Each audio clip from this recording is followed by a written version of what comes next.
situations I had when I grew up. I never was able to catch a game in person, but I always tuned in on TV.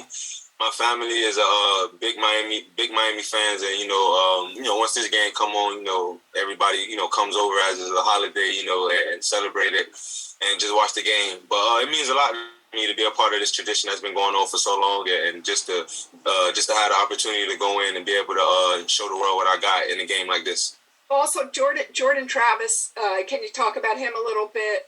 He can run too. He ran for 108 yards against North Carolina State. What kind of challenge does he present? He's a great player, great quarterback. He made some strides from last year. Just like you said earlier, he can hurt you with your legs if you aren't closing the pocket and not giving him the opportunity. But he's just a great quarterback. He made a lot of great decisions this year. He's been distributing the ball great, and he also been moving the offense with his legs. So he just had an all around good year so far. Thank you. Go to Manny Navarro. Okay. Susan, we'll come back to you. We'll go to Manny Navarro and the Athletic. Hey, Tyrique. I apologize. This question isn't necessarily about Florida State. Writing something about Tyrique Stevenson, North Carolina's quarterback. You guys have obviously a lot of good ones. Just curious about Drake and what makes him so unique. Can you repeat that one more time? It was going in and out of my head. He's asking about Drake May from North Carolina, Tyrique. No, I honestly think he don't play like a freshman, but he's definitely a good quarterback. Make a lot of great decisions, and he just showed why he's a leader for that team. Basically, when we played us, he made a lot of good decisions with the ball in his hand, and him being able to move the pocket and get out the pocket and create a lot of good situations for his guys just shows why he's a leader for his team.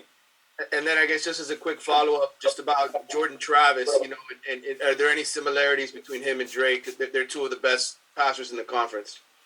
Same thing really for them both. They the offense revolves around them, and they know what they're doing well, and they know the guys, and they know their guys. So they just they use what they use, and they know how to move the ball. They both can extend plays with their legs, and they both know how to get the ball to the guys that they want. Go to Adam Lichtenstein of the Sun Sentinel. Adam. Hey, Tyrique. Just want to say first, the play you made in overtime against UVA last week, awesome play. I thought it was a touchdown until right at first, but that's not my question. My question's just, you've been a part of several big rivalries, Florida, Georgia, Auburn, Georgia, and now Miami, FSU. How does this rivalry kind of compare to some of the others that you've been a part of? I pretty much think they're all the same. Coming into this game, the history of the game, and what this game means to some people, and what this game means to you. So I feel like they're all the same, but you just with this game, and just like any other game, you got to prepare. You got to come in, you got to do the extra, especially for a game like this. You want to go out there and be the most well-prepared team and the most well-prepared individual. Go to Daryl Streeter from Footballville. Daryl. Tyrique, I think you guys are supposed to be wearing your new midnight uniforms. Does it matter, what are you wearing? Does it make you feel anything? I didn't know anything about the midnight uniforms. I too much don't pay attention to that. I just show up and just honestly just want to show up. But no, it's to me, and I feel like to this team, honestly, no matter what we wear, we want to go out there and be the best team. We want to be the most well-prepared team. We want to dominate at every aspect of the game, despite the uniform, because at the end of the day, we're out there running around, and just because our uniform is a different color don't mean that nobody's going to come out there and give us our prop. We got to go out there and take everything and earn everything. We got time for a few more for Tyrique. Daryl, we got to keep moving. We'll go to Luke Cheney from All Hurricanes. Luke? Hey, Tyrique. So, Florida State's Johnny Wilson comes in at 6'7". I'm just curious, when going up against some of these taller receivers, does your technique as a cornerback change against, players of that height? Honestly, not because if you got to change anything, if you don't trust yourself, so I feel like just the technique that I've been working with, and me coming in extra and doing extra things to help my technique, and actually asking my coaches to give me props on my technique should just have me at the I wouldn't say best advantage, but have me more prepared than anything. So just coming into this game, I'm honestly not changing no technique. I'm just gonna craft on what I have and just keep putting money into the bank on my technique and just trusting in myself.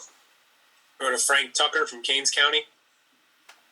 Hey, Tyrique. It's been a really good couple of games for you. What's changed over the last couple of games that's kind of elevated your level of play? Just like I was saying earlier, just me coming in and putting in extra work. I always put in extra work, but just these last few weeks, I had a mental talk with myself, and I just know that I got to be the best player at all times, no mistakes on my end. So that means me coming in and doing extra film work, me coming in doing extra work, and me actually being in the building when I actually don't feel like being here will actually help me be a better player and help me be the leader that this team needs. We got time for 2 more for Tyrique. We'll go to Susan for her follow, and then we'll go back to Daryl for his. Thanks, Alex. Tyrique, we got Leonard Taylor today. Say a little bit, you're smiling about him. I mean, he's been on fire lately. Yeah, I'm just so proud of him. LT is a guy that I watched grow up from a young bull. Playing with him at South Day, we actually played on the same basketball team. And then he transferred with me to South Ridge, and he played with me there. Just having him grow up and just seeing him becoming the man that I know he is just a great feeling. And I'm very proud of him as a whole. And I just want to see him get better. And I'm on him every day about being the best that he can be, and it's showing up. And I just want him to keep his foot on the pedal. Thank you. Last question from Daryl Streeter. Yeah, Tyrique, you've had some big rundowns this year, some great plays. What's the thought process that goes through your mind when you see a guy gets in open field and you're like, hey, I'm gonna go get him? Not much. Whatever it takes. Just at this point, the team needs me. Every time a play happens across the field, I always take a game saving angle to the ball, just in case stuff like that happens, and all that comes down to it just always being on point and not giving up on the play, no matter if you think your teammates tackling them or not. So just in my head, it's just like let me go ahead and make the play and give us another chance to go out here and prove ourselves, despite this one play happening. All right, Tyrique, thank you very much for your time today. No problem. Thank you. Have a great day.